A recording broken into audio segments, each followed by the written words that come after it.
my doctors in LA and Chicago cleared me to perform, but said to take care, obviously. And above all, I fought the fuck back.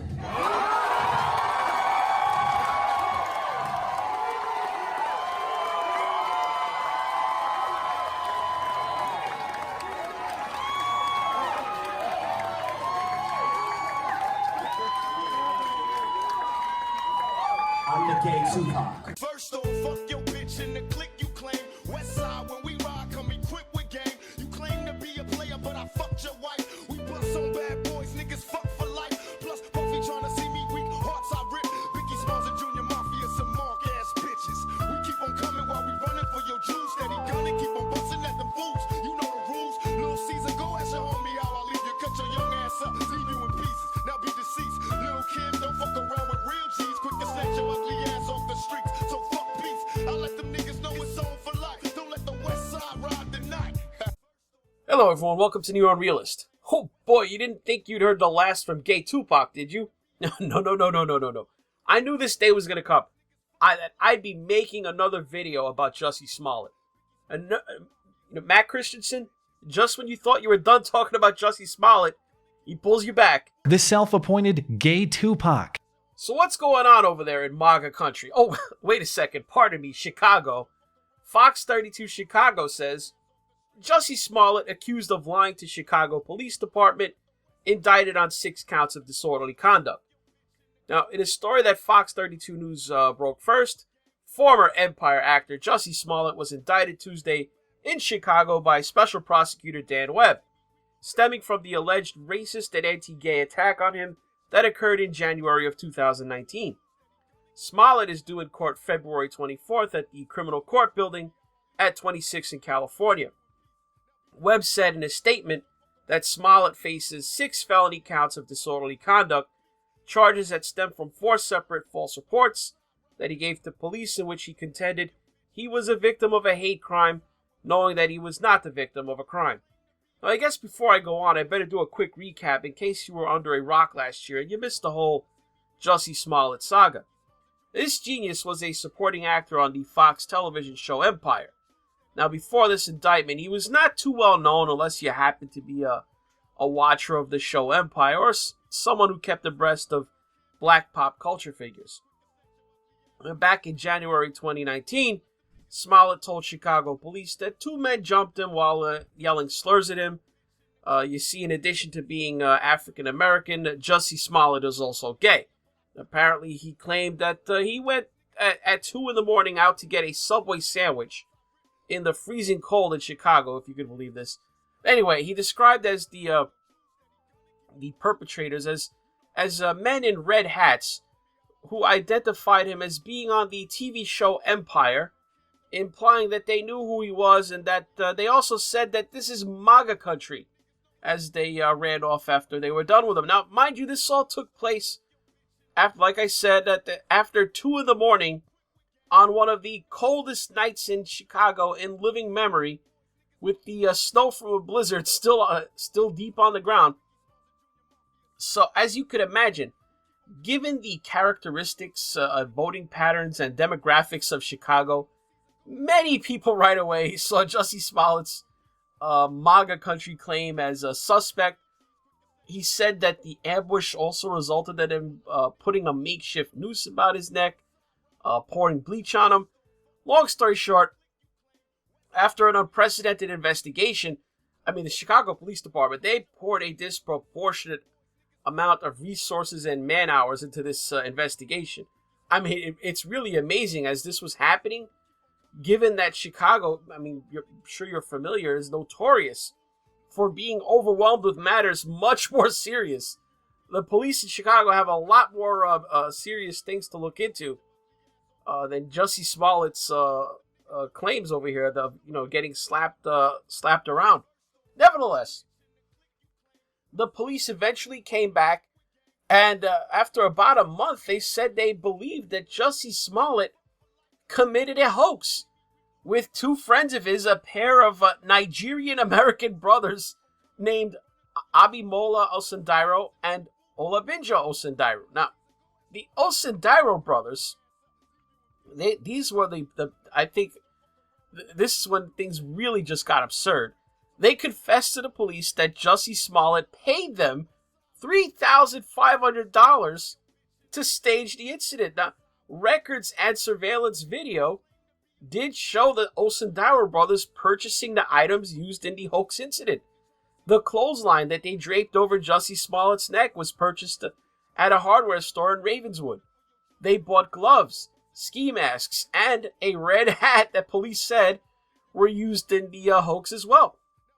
The brothers had asked for a MAGA hat at the store, but this is Chicago. The store did not sell any, so they had to settle for just a red baseball hat. The Cook County State's attorney, a woman named Kim Fox, she's a real winner in all this. She announced that she had to recuse herself from the case because she was familiar with potential witnesses in the case. It came out that she'd been communicating, whether it was by phone or by a text message or email with members of the Smollett family, as well as communicating. It was even revealed that there were text messages or phone calls with someone affiliated with Michelle Obama, if you could believe this. Jussie Smollett, he's very well connected politically. He was involved in, I believe he's friends with Kamala Harris as well, other Democrat politicians. So after all that, on March 8th, 2019, they hit Smollett 16 charges for filing a false police report, to which he pled not guilty. Then, inexplicably, with all the evidence, a slam dunk case against him, the person assigned to the case, First Assistant State's Attorney Joseph Magatz, announced that he reached a deal with Smollett's defense team where they dropped all the charges against Jussie upon his, because he completed 16 hours of community service and he forfeited his $10,000 bail bond. It was an uproar as people saw this as one of the most blatant and high-profile examples of Chicago corruption in modern times. The evidence was so overwhelming. His accomplices, the Osundawa brothers, they were apparently prepared to testify against Smollett in court. It was widely seen as the Chicago way going on once again. A politically connected celebrity getting special treatment to get away with the crime scot-free. Not so fast. On August 23rd, 2019, the judge in the case, Judge Michael Tuman, appointed former U.S. Attorney Dan Webb as special prosecutor to look into Jussie Smollett's case, as well as just what the hell happened inside of Prosecutor Kim Fox's office that led to the charges against Jussie Smollett being dropped for no good reason. We learned on December 6th, 2019, when it was reported that a Cook County Circuit Court judge signed search warrants ordering Google to turn over Jussie Smollett's emails, photos, location data, and private messages from November 2018 to November 2019, a full year's worth of everything that Google had on Jussie Smollett. Really a sweeping a search warrant as part of the special prosecutor's investigation.